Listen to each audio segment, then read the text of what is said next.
मला नाचाय शिकवलं नाही। 1.5 दिवस शाळेत गेलेलं पोरग जर का 35 कादंबऱ्या लिहित असतील, तुम्ही बोलू नका। इथं 3 ठिकाणचे 3 शाहीर आहेत हे वाशीचे। तुम्ही जर मी काय सांगतोय किंवा हे काय बोलतायत हे जर तुम्हाला समजलं नाही तर ते फक्त धाबडदिंगा होईल। या जयंतीनिमित्त काहीतरी या माणसाचा विचार आपण घेणं गरजेचं आहे। आणि म्हणून शिट्ट्या वाजवणं सोपं आहे, टाळ्या वाजवणं सोपं आहे, पण 1.5 दिवस शाळेत गेलेला माणूस हा 35 कादंबऱ्या लिहितो, 14 लोकनाट्य लिहितो, प्रवास वर्णन लिहितो, पोवाडे लिहितो। आणि या माणसानं एवढं लिहिलं की जगातल्या कुठल्याही माणसानं 1.5 दिवस शाळेत जाऊन असं लिहिलेलं नाही। जगातल्या, महाराष्ट्रातल्या नव्हे, जगातल्या असा हा माणूस होऊन गेला। आणि मग आम्ही त्यांच्यापासून काहीतरी धडा घेणं गरजेचं आहे। मित्र हो, महापुरुषांच्या जयंत्या केवळ ह्या आपण मिरवणुकासाठी किंवा त्यांच्या प्रतिमेला हार घालण्यासाठी करायच्या नाहीत, तर त्यांचा विचार आपण कृतीमध्ये आणणं कितीपत गरजेचं आहे हा विचार अण्णाभाऊने आम्हाला सांगितलेला आहे। अण्णाभाऊने आम्हाला लढायला सांगितलं, संघर्षाचा धागा व्हायला सांगितलं, कॅमेरा पाहिजे।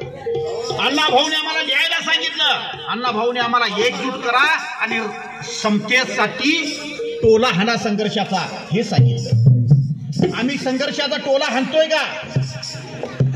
आम्ही एकजूट आहोत का? आम्ही दारिद्र्याविरुद्ध समतेसाठी लढतोय का? या महापुरुषांचा पराभव दुसऱ्या तिसऱ्या कोणी केलेला नसून महापुरुषांचा पराभव त्यांचे आंधळे अनुयायी करतात। हे तिखट आहे, हे तिखट आहे माझं बोलणं या सर्व महापुरुषांना। हा फक्त मातंग समाजासाठी बोलणं नाही।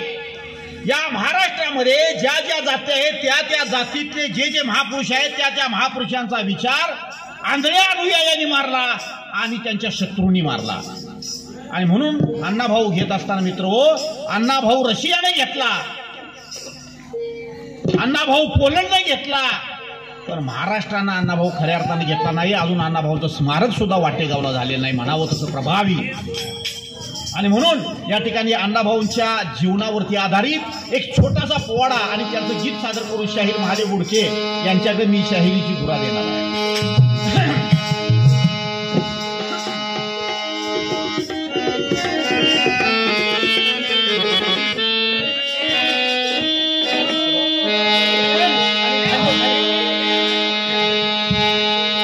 अहो वाशी गावचा शाहीर आला, शाहीर थाटात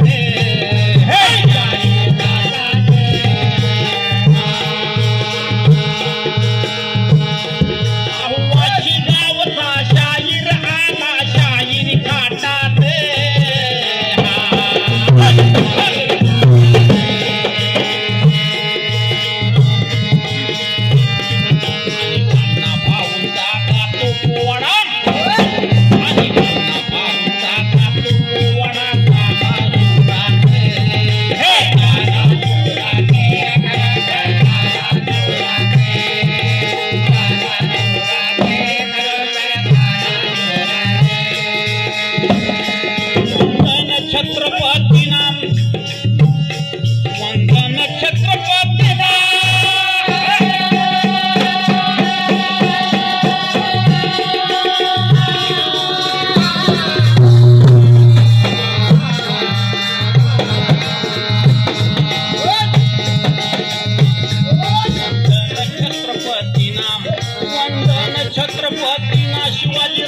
जग बदल घालून घाव.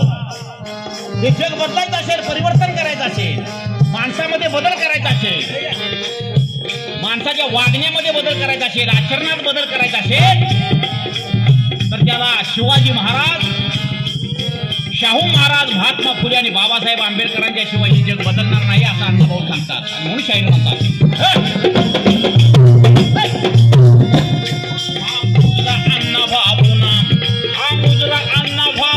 लोकशाही राणा, लोकशाही राणा, लोकशाही राणा, वारस के माना.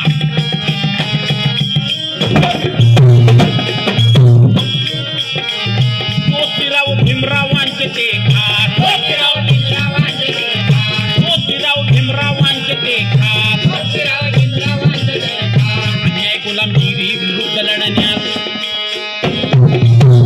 अन्याय गुलामगिरी विरुद्ध लढण्यात चढविला हा त्याने शाहीर.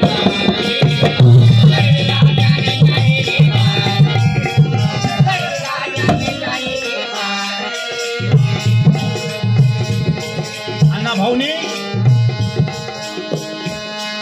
या देशामध्ये साता समुद्राच्या पार, महाराष्ट्रातच नव्हे रशियामध्ये अण्णाभाऊनी शिवाजी महाराज कोण होता ते सांगितलं. जगाच्या इतिहासामध्ये शिवाजी महाराज पहिल्यांदा बाहेर नेणारा एकमेव लेखक म्हणून अण्णाभाऊची ओळख आहे.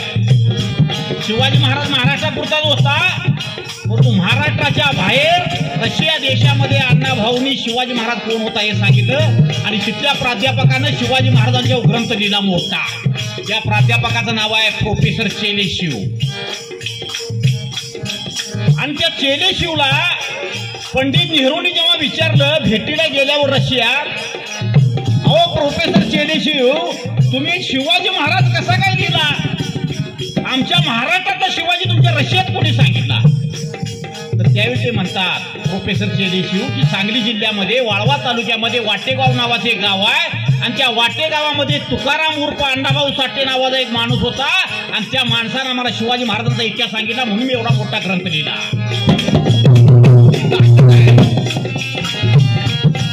आणि म्हणून हा विचार शिवाजी महाराजांचा साता समुद्राच्या पार नेणारा अण्णाभाऊ इतरांना कुणाला अजून कळलेला नाही, परंतु जातीमध्ये बांधून ठेवला शिवाजी महाराजांच्या सारखा. शिवाजी महाराज कुठून नेला? अण्णाभाऊंनी. म्हणून मित्र हो, अण्णाभाऊंचा विचार आपण ज्यांना काळाची गरज आहे.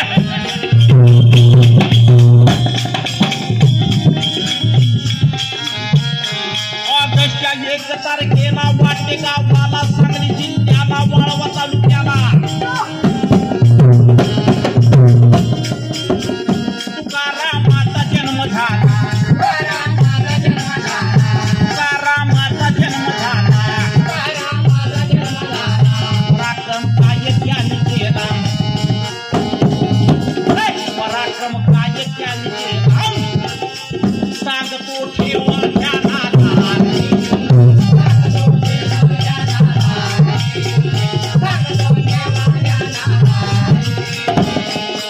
1920 सालामध्ये अण्णाभाऊंचा जन्म झाला. ब्रिटिशांच्या काळामध्ये 14 जाती गुन्हेगार होत्या, 1-2 नव्हे. आणि या 14 जाती गुन्हेगार होत्या, त्यामध्ये मातंग समाज होता, रामोशी समाज होता.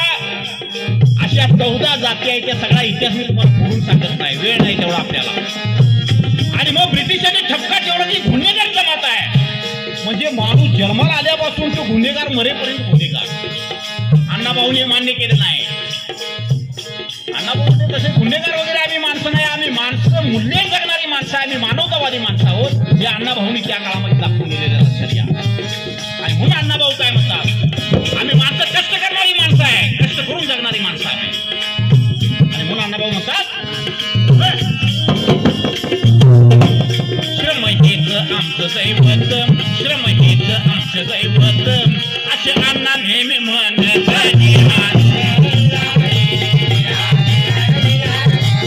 श्रम हेच आमचं दैवत, असे अण्णा नेहमी म्हणत.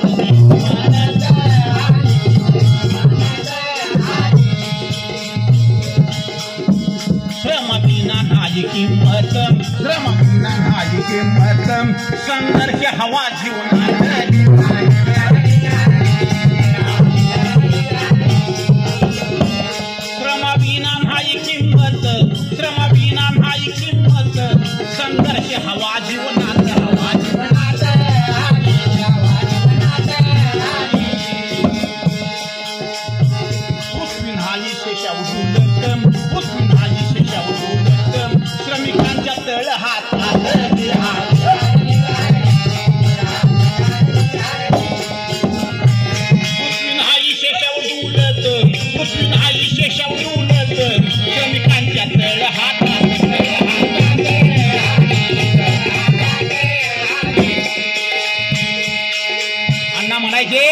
मतंगा मतंगा जागा हो आणि संघर्षाचा धागा हो.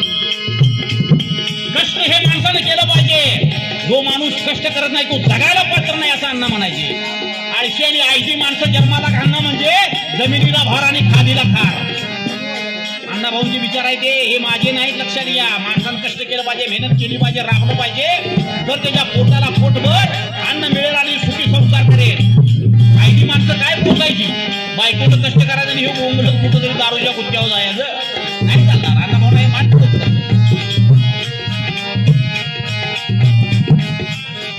पूर्वी लोक म्हणायचे ही जी पृथ्वी एवढी मोठी आहे ती शेष नावाचा एक नाग आहे, त्या नागाच्या फडीवरती ही पृथ्वी आहे असं म्हणायचं. अण्णाभाऊनी मोडून काढलं, सगळं फोडून काढलं आणि अण्णाभाऊनी सांगितलं ही पृथ्वी नागाच्या फण्यावर नाही.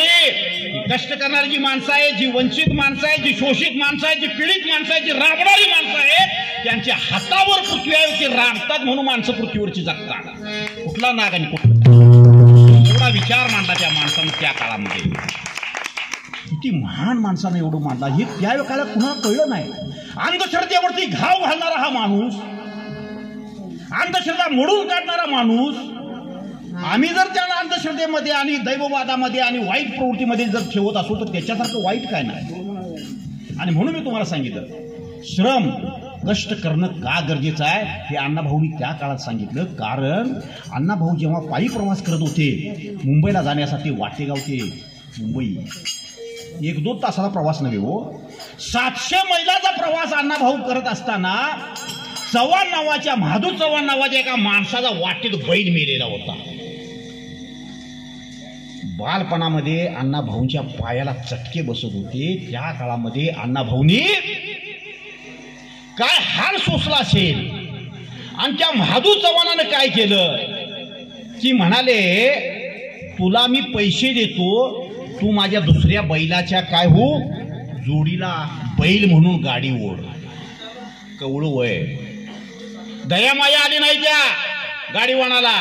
अण्णाभाऊ ती गाडी पण ओढलेली आहे. आणि म्हणून अण्णाभाऊ म्हणतात इथली भांडवलशाही, इथली सावकारशाही की जर गाडायची असेल तर अण्णाभाऊंच्या विचाराशिवाय पर्याय नाही. म्हणून अण्णाभाऊ लेखणीतून ते म्हणतात अहो नाही दया माया इथल्या श्रीमंत सावकारांना,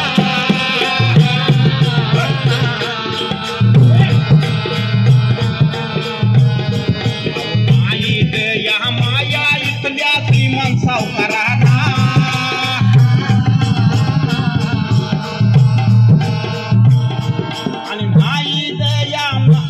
या दया माया नसलेल्या श्रीमंत माणसांना गरिबांची दया येत नाही. म्हणून अण्णाभाऊ पोट तिरकीनं देखील मारतात. काय मारतात एका पोवाड्यामध्ये, त्यांचा एक पोवाडा फार गाजलेला त्या काळामध्ये, काळ्या बाजाराचा रोग म्हणून.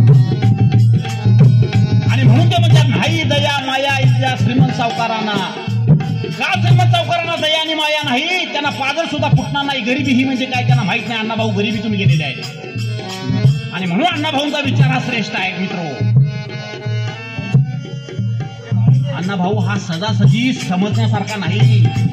तो 7 समुद्राच्या भार नव्हे, या महाराष्ट्रातल्या कुठल्याही माईचा लाग. याचं लेखन एवढं 27 भाषेमध्ये काही एवढा 27 भाषेमध्ये अण्णाभाऊंचं लेखन प्रक्षेपाचे झाले. 27 भाषा. इथं एक भाषेत करताना बोंबाबोंब 27 देशात त्यांचं साहित्य गेलेलं आहे. तो माणूस किती मोठा आहे. अहो एका भाषेतनं दुसऱ्या भाषेत ठीक आहे, तिसऱ्या भाषेत ठीक आहे. 27 भाषांमध्ये अनुवाद करणारा महाराष्ट्रातला एकमेव साहित्यिक म्हणजे लोकशाहीर अण्णाभाऊसाठी. आणि एका व्याख्यानामध्ये आम्ही एक वाक्य ऐकलं. अण्णाभाऊनी फकीरा कादंबरी लिहिली आणि मी तिच्या भाषणामध्ये होतो. सकाळी शाहू स्मारकला निवास आणि आमचा ईश्वरा होता. माणसाला नायक कोण बी करेल हो चित्रपटामध्ये, बरोबर आहे नाही? बच्चन नायक होऊ शकेल, महानायक आणखी कोण राजेश खन्ना होऊ शकेल. परंतु या निसर्गामध्ये जे समुद्र आहेत, जे नद्या आहेत, जे गड किल्ले आहेत, झाडं झुडपं आहेत, पशुपक्षी आहेत, यांना नायक करणारा जगाच्या इतिहासातला, निसर्गाच्या इतिहासातला एकमेव लेखक अण्णाभाऊ साहेब. सोपं नाही मित्र हो, एवढं सोपं नाही. मी म्हणणाऱ्याने हात टेकलं या पुस्तकाचा अभ्यास करताना. आणि मग त्यांना मी एक वाक्य सांगितलं मगाशी शाहू स्मारकमध्ये, सह्याद्री पसरला जिथे शेषसम गिरी, दौलत घेऊन 27 गड शिरी. सह्याद्री हा जो आहे या सह्याद्रीवरती 1-2 किल्ला नाही, 27 किल्ले आहेत या सह्याद्रीवरती. हे एका वाक्यामध्ये एका ओळीमध्ये बसवणारा महाराष्ट्रातला एकमेव लेखक अण्णाभाऊ साठे. त्या गड किल्ल्यांना त्यांनी नायक बनवलं. वारणेच्या वाघमध्ये सत्तू भोसलेला नायक बनवलं. माणसांना नायक त्यांनी बनवलंच हो, परंतु या निसर्गातील जे समुद्र आहे, झाडं झुडपं आहेत, त्यांना नायक बनवणं एवढं सोपं गोष्ट आहे का? आणि म्हणून अण्णाभाऊंचा अभ्यास हा फार मोठा अभ्यास आहे. त्या माणसाला प्रचंड मोठी लेखणी आहे आणि म्हणून शाहीर आपल्या कवनामध्ये गात आहे, धन्य धन्य अण्णाभाऊ साठे, धन्य धन्य अण्णाभाऊ साठे.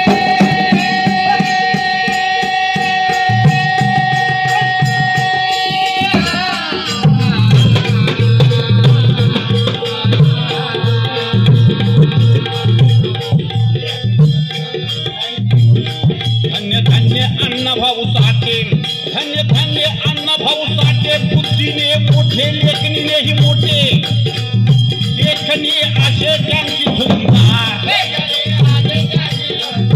लेखनी असे त्यांची झुंजार. तलवारी वाणी पहा तळपणार, तलवारी वाणी पहा तळपणार, करावे काय ठेवा ध्यानात.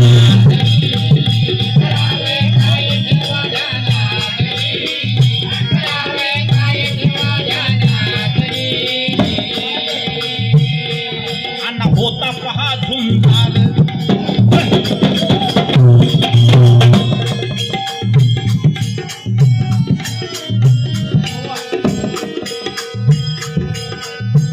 त्या काळामध्ये पूर्वीच्या आताच्या पोरांना हा प्रसंग किंवा इतिहास माहिती नाही. निवास जयश्री गडकर नटी ह्या पोरांना माहिती नाही. कोल्हापूरचे सूर्यकांत चंद्रकांत नट माहिती आहे तुम्हाला?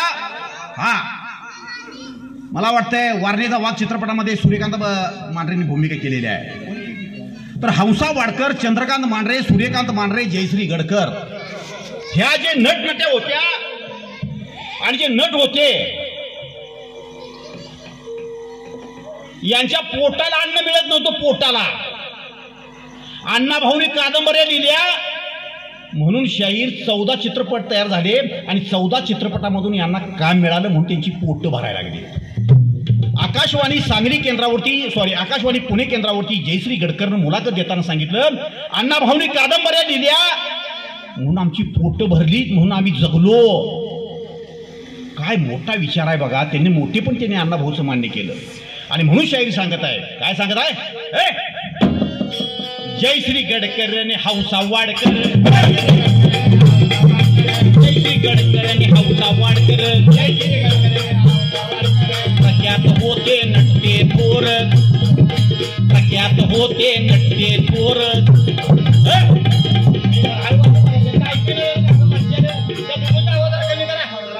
काय म्हणतोय पाठीमागं कळलं तू तुमच्यात लाता माणसं पावसाला उठून जातील. जयश्री गडकर आणि हंसा वाडकर, जयश्री गडकर आणि हंसा वाडकर. अहो चंद्रकांतनी सूर्यकांत, चंद्रकांतनी सूर्यकांत, हंसा वाडकर, जयश्री गडकर आले होते पहा प्रख्यात, वाजत गाजत त्या काळात, वाजत गाजत त्या काळात, वाजत गाजत त्या काळात, वाजत गाजत त्या काळात. अण्णाभाऊ मुळे आम्ही, काय म्हणते जयश्री गडकर? अहो अण्णा मुळे जगलो आम्ही, सांगे ऐकीत, सांगे ऐकीत.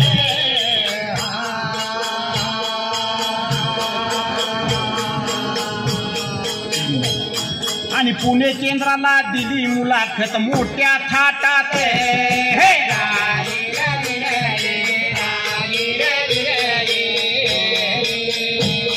आणि पुणे केंद्राला दिली मुलाखत मोठ्या थाटात.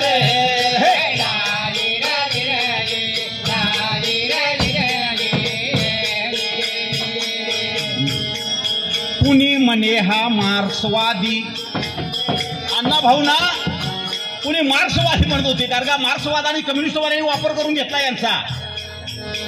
अण्णा भाऊंचा वापर त्या काळामध्ये कम्युनिस्ट पक्ष मार्क्सवादी पक्षाने वापर करून घेतला. कम्युनिस्ट पक्षामध्ये दोन प्रकार, एक भारतीय कम्युनिस्ट पक्ष आणि मार्क्सवादी कम्युनिस्ट पक्ष. अण्णा भाऊ हा लाल पावट्यामध्ये ताकदीनं लढणारा माणूस. त्या काळामध्ये अण्णा भाऊनी लाल पावटा कलापथक काढलं होतं. या माणसाने काय केलं तर काही लोक म्हणायचे मार्क्सवादी आहेत, नंतर आंबेडकरवादी माणसं म्हणाली नाही अण्णा भाऊनी जे बदल घालून सांगून गेले मला भीमराव, अण्णा भाऊ हे आंबेडकरवादी आहे. कोण काय वाटेल ते म्हणायला लागलं, परंतु अण्णा भाऊ काय होते शाहीर आपल्या कवनातून सांगतात.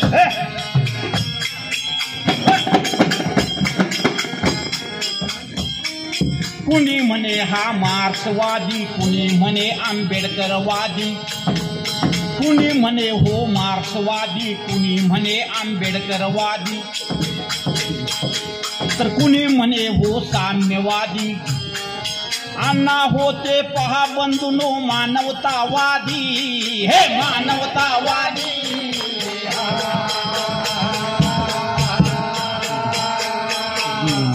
आणि फुले शिवबाचा विचार नेला पहा पोरत्यांनी, हे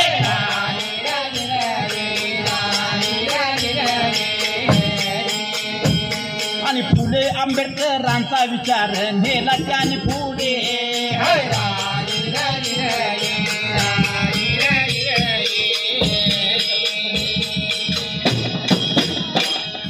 आता फकीराबद्दल जरा सांगतो. म्हणजे अण्णा भाऊ हे मार्क्सवादी पण नव्हते, साम्यवादी पण नव्हते, आंबेडकरवादी पण नव्हते, परंतु मानवी मूल्य जिवंत ठेवणारा या देशातला फार मोठा मूल्यवादी लेखक होता हा. आणि म्हणून जगाच्या इतिहासामध्ये बऱ्याच वेळा जेव्हा जेव्हा साहित्य नावाचा प्रकार मानला जातो त्यामध्ये कादंबरी नावाचा जो प्रकार आहे त्या कादंबरीमध्ये या जगातल्या सगळ्या कादंबऱ्या एका बाजूला ठेवल्या आणि अण्णाभाऊंची फकीरा जर एका बाजूला ठेवली तर फकीराचं वजन जगात सर्वात जास्त होईल. एवढी ताकद अण्णाभाऊंनी फकीरामध्ये दिली. आणि शाहिरांनी आमच्या सांगितलं फकीरा काय आहे. फकीरा हा असा नायक होता की ज्यांनी ब्रिटिशांच्या काळामध्ये भेडसगावचा खजिना लुटला आणि इथल्या समाजामध्ये जिथं जिथं दुष्काळ पडलेला आहे त्या दुष्काळामध्ये धान्याची कोटारच्या कोटार फकीरांनी लुटून इथल्या गोरगरीब माणसांची भूक भागवली. जेव्हा अण्णाभाऊ जन्माला आले तेव्हा फकीराला कळालं अरे हिथं तुकाराम नावाचं पोरं कोणतं या मांगवाड्यामध्ये वालवाईच्या पोटी आणि भाऊ साठ्याच्या पोटी जन्माला आलेला आहे. त्यावेळी हा फकीरा काय करतो, ह्या तुकारामाच्या आत्तीकडं सुरती रुपये उधळून घेतो, ओंजा भरून धान्याची 2 पोती जादा टाकतो आणि सांगतो तुक्याची काळजी घ्या, बाळाला सांभाळा आणि घोड्याला टाच मारून निघून जातो.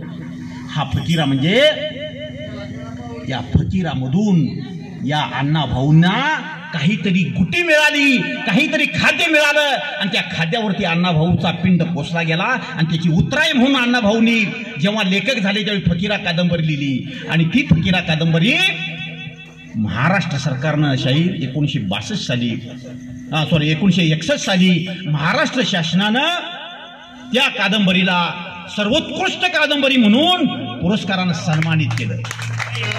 असा हा फकीरा म्हणजे विषमतेविरुद्ध लढणारा, ब्रिटिशांच्या विरुद्ध लढणारा, सर्वसामान्य जी भुकेलेली माणसं आहेत त्यांच्या तोंडी घास घालणारा, अण्णाभाऊंना जीवन देणारा हा फकीरा अण्णाभाऊंनी दिला.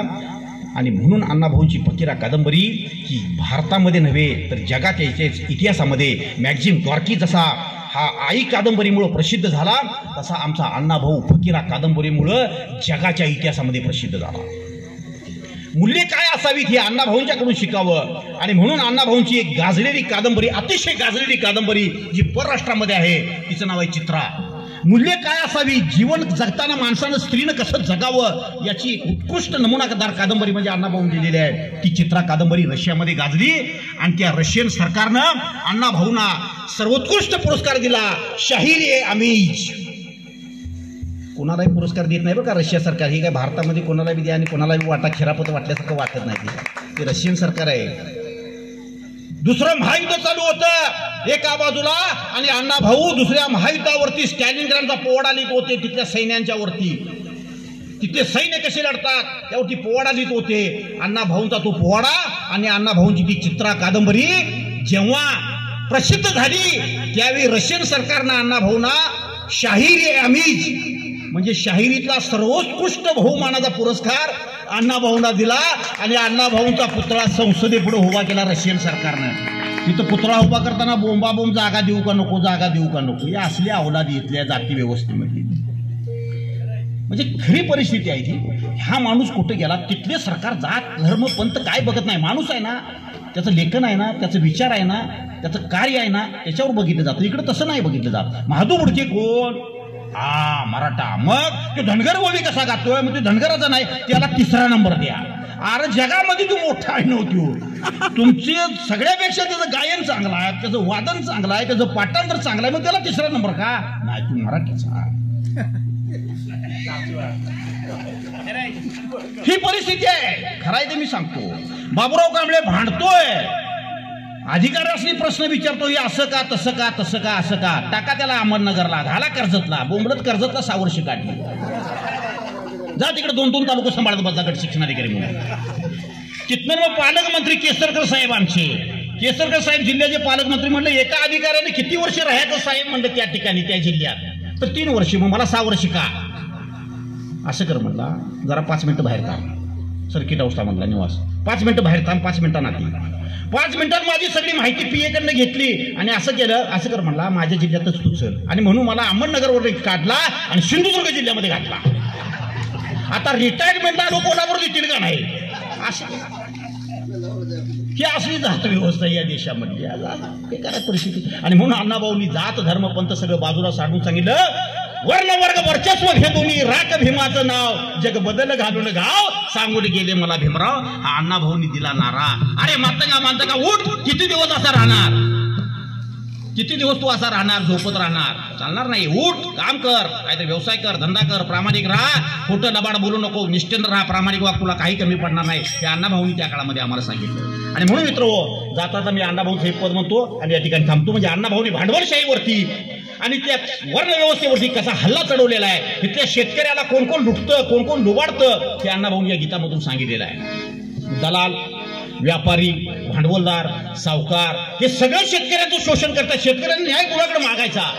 आणि म्हणून अण्णाभाऊ म्हणतात, हे दौलतीच्या राजा उठ आणि जागा हो आणि काय कर, या भांडवलशाहीवरती तुटून पड. अण्णाभाऊंनी त्या काळामध्ये 1948ला लिहिलेले गीत आपल्या समोर सादर करून पुढील शाहिरीची सूत्र आमचे शाहीर ज्येष्ठ शाहीर महादेव बुडके यांच्याकडे मी देत आहे.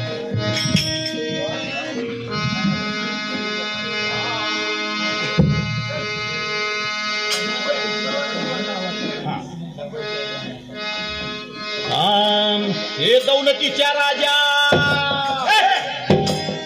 हे दौलतीच्या राजा उठून सर्जा, हक दे शेजाऱ्याला रे, शिवारी जला हक दे शेजाऱ्याला रे, शिवारी जला हक दे शेजाऱ्याला रे, शिवारी जला हक दे शेजाऱ्याला रे, शिवारी जला.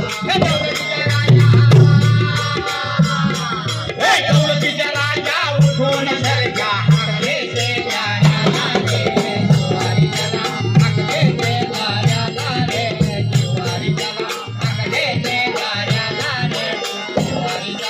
संदिलय नामी आली या औंदा, संदिलय नामी आली या औंदा, संदिलय नामी आली या औंदा. हे सावकारशाहीचा विखारी टुंडा, सावकारशाहीचा विखारी टुंडा, सावकारशाहीचा विखारी टुंडा, सावकारशाहीचा विखारी टुंडा. आरपार खुरपून पाडायचा रेंदा, आरपार खुरपून पाडायचा रेंदा, आरपार खुरपून पाडायचा रेंदा, आरपार खुरपून पाडायचा रेंदा. अरे दाखवाया बळा, दाखवाया बळा हे पोलादी पाजळून आपला रे, शिवारी त्याला पोलादी पाजळून आपला रे, पोलादी पाजळून आपला रे. हे दौलतीचा राजा, हे दौलतीचा राजा उठून सर्जा, हक दे शेजाऱ्याला रे,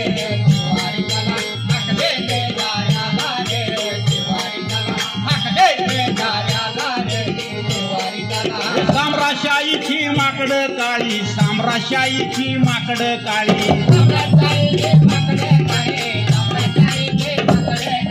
हातातला घास नीट खाऊन गेली, हातातला घास नीट खाऊन गेली,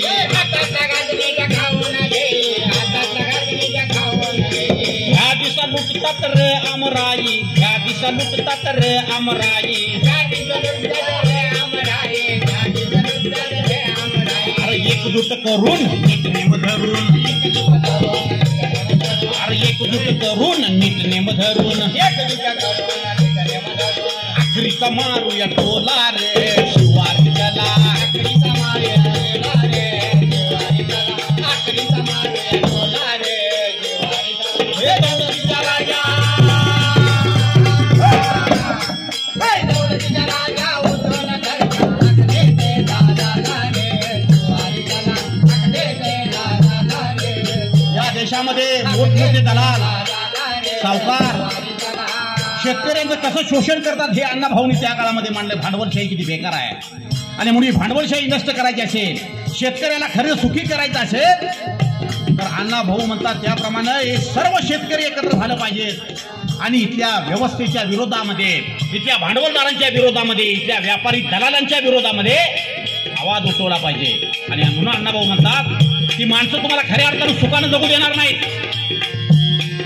सुखानं जगू देणार नाहीत, तुम्हाला एकी करावी लागेल. आणि म्हणून अण्णाभाऊ म्हणतात रात दिन राबून साल निसाल, रात दिन राबून साल निसाल, रात दिन राबून साल निसाल, किती पिढ्या आम्ही भोगायचं हाल, किती पिढ्या आम्ही भोगायचं हाल, किती पिढ्या आम्ही भोगायचं हाल, आम्ही भोगायचं हाल. अरे भाऊ आता बांधाव बावटा लाल, आता बांधाव बावटा लाल, हे काळाव चाल कर हत्यार नीट धर, काळाव चाल कर हत्यार नीट, हे काळाव चाल कर हत्यार नीट धर, काळाव चाल कर हत्यार नीट धर. एकीचा बांधूया किल्ला रे शिवारी चला, एकीचा बांधूया किल्ला रे शिवारी चला, एकीचा बांधूया किल्ला रे शिवारी. हे दौलतीचा राजा, हे दौलतीचा राजा,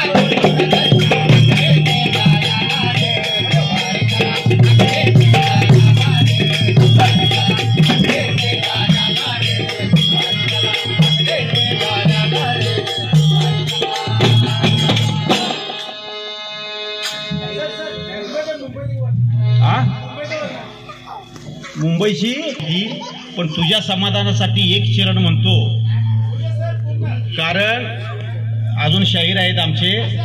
नाही नाही तसं नसतंय, पावसाचं वातावरण झालं की बसलेले बी उठून जातील, नाही तसं नाही.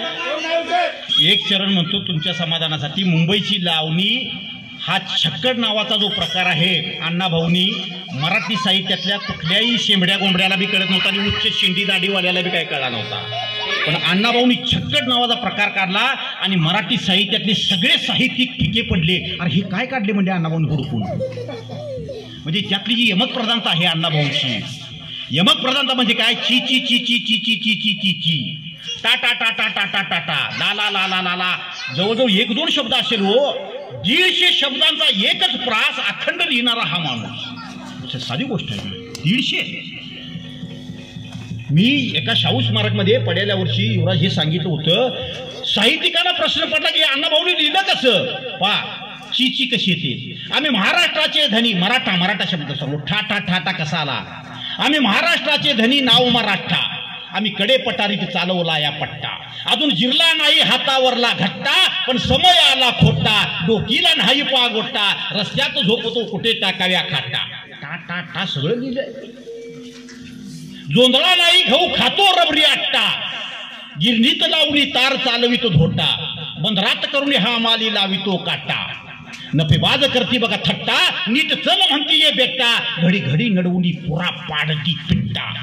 एवढे शब्द टाटा लिहायचे कोणाला माहीत, एवढं सोपं नाही मित्र हो. हे साहित्य लिहिणं म्हणजे त्या माणसानं, मी असं ते साहित्यकाला सांगितल्यावर मला म्हणला, अरे तू काय म्हणला हे पाठ केली, ही पाठ माझं न हो म्हणलं, त्या अण्णाभाऊ साठेंचं आहे म्हणलं, पाठ बी होत नाही.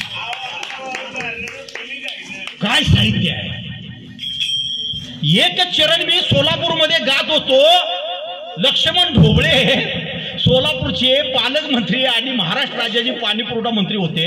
ते म्हणजे कोल्हापूरचं कुठलं ते कांबळे शाहीर आहे, त्याला जरा बोलवून घ्या म्हणजे हरामखोर काहीतरी सांगते म्हणला. ते त्यात एक वाक्य असं होतं, ते वाक्य तुम्हाला गायनातलं सांगतो मग तुम्हाला कळेल. म्हणजे तुम्हाला कळेल ढोबळे साहेब काय म्हणाले मला. काळ्या बाजाराचा रोग आला. राजकीय लोकांच्यावर अण्णाभाऊ दिलेला तडाखा त्या काळातला. काळा बाजार करणारे व्यापारी दलाल राजकीय लोक कसे आहेत ते अण्णाभाऊ म्हणतात. काळ्या बाजाराचा रोग आला, माग लागला गोर गरीबाला, गोर गरीबाला.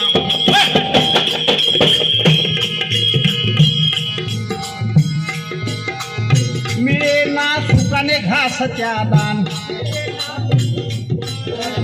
सुखाने घास मिळेना त्याला.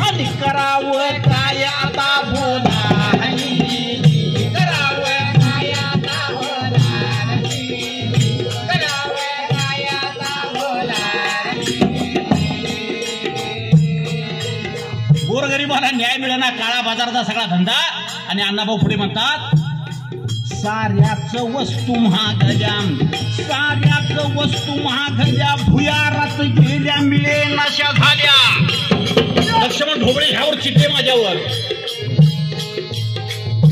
ते गॅलरीत बसलो होतो मी हा पोवाडा म्हणताना, आणि मी वर हात केला.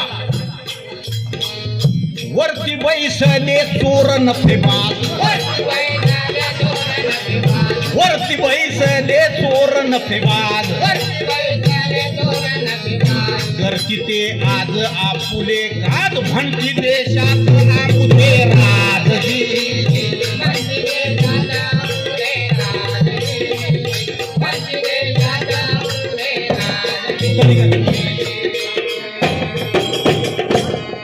लक्ष्मण ढोबळे साहेब गॅलरीत बसले होते. कार्यक्रम संपल्याबरोबर मला म्हणाले, तू कोण कांबळे कोल्हापूरचा आलाय, त्याला ताबडतोब बोलून घ्या म्हणले. हुतात्मा स्मारकमध्ये कार्यक्रम होता सोलापूरला. अनेक शाहीर बोलवले होते. मला म्हणले काय रे कुठं आलास. मी म्हटलं कोल्हापूरचा आहे. इकडे कुठं आलास. मी म्हटलं इकडे बार्शीला गट शिक्षणाधिकारी आहे. हा, आणि तू पोवाडा म्हणतोस तर होय. आणि ते कुठलं काय म्हणला, ते वरती बैसले चोर नफेबाज. म्हणजे आम्ही काय तुला चोर वाटलो का म्हणलं. हा, गॅलरीत बसलेल्या माणसाच्याकडे हात करून म्हणतोस. साहेब म्हणलं तुम्ही मराठीचे अभ्यासक आहे सा, तुम्ही अण्णाभाऊ वाचला नाही सा का म्हणलं. तर काय झालं, अहो हे अण्णाभाऊंचा पोवाडा आहे म्हणलं, काळ्या बाजाराचा पोवाडा अण्णाभाऊंचा, हा माझा नाही असं म्हणतोस. कुठं आहे तो, माझ्याकडे आहे की म्हणलं. तेवढा दे म्हणले. मी त्याला दिल्याबरोबर शाहीर मला 5,000 रुपये दिले. मी म्हटलं मला पैसे नको, ते ऐका आणि तुम्ही वाचा, पण पुन्हा असा माझ्यावर सारख्या माणसावर आरोप करू नका म्हणलं, बघायच्या अगोदर. आणि असा सगळा प्रकार आहे मित्र. हो, अण्णाभाऊ एवढा मोठ्या ताकदीचा होता, कोण सोडलं नाही त्या माणसानं. एवढ्या मोठ्या प्रचंड ताकदीचा माणूस. आणि म्हणून हे सांगितलंय. फक्त या मुलांच्यासाठी शाहीर मी 1-1.5 मिनिटं घेतो आणि संपवतो. म्हणजे अण्णाभाऊ अहमद प्रधानता कशी होती शाहिरांनी सांगितलेलं आहे, पुन्हा ते सादर करू नये. परंतु आता आग्रह खातर मी एकच चरण म्हणतो त्यातलं. हिंबई यंत्राची, हिंबई यंत्राची, तंत्राची, जगणाऱ्यांची मरणाऱ्यांची, शेंडीची दाढीची, हाडसनच्या गाडीची, आणि नॉयलांच्या आणि जॉर्डनच्या कदम साडीची. अहो माडीवर माडी हिरव्या माडीची, बुटांच्या जोडीची, पुस्तकांच्या थडीची, पैदास तिथं भलती चोरांची, आईत खाऊची, हरामखोरांची, शिरजोरांची, भांडवलदारांची, आणि पोटासाठी वाट धरली होती मी कामाची. परवा केली नाही उन्हाची, थंडीची, वाऱ्याची, वादळाची, पावसाची. अहो पाण्यानं भरलं खिस्सं माझं, वाण मला मात्र एका छत्रीची. आणि त्याच दरम्यान चळवळ उठली संयुक्त महाराष्ट्राची. बेळगाव निपाणी डांग कारवार, बेळगाव निपाणी डांग कारवार एकमुखी राज्याची. चकाकली संगीन अन्यायाची, शेतकऱ्याची, कष्टकऱ्याची आणि मध्यम वर्गीयांची. उठला मराठी दे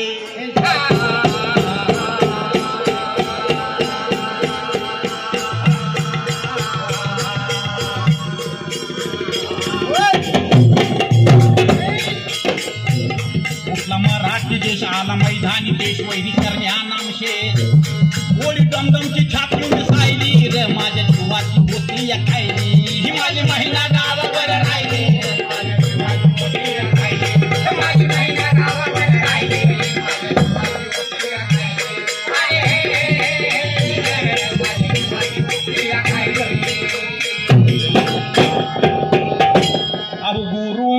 लहरी हैदर शीघ्र कवी थोर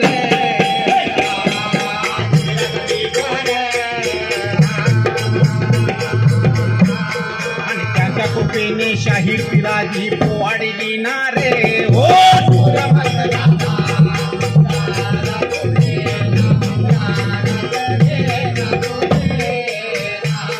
गुरु माझे शाहीर कुंभार गुरु माझे शाहीर कुंभार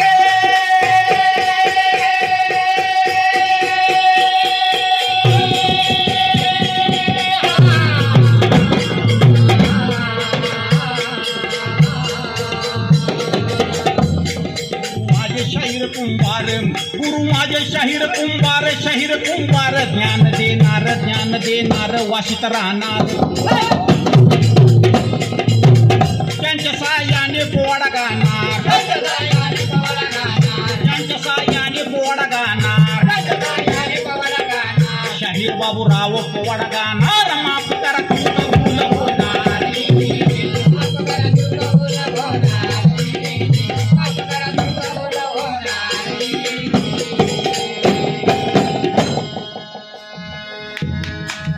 यानंतर शाहीर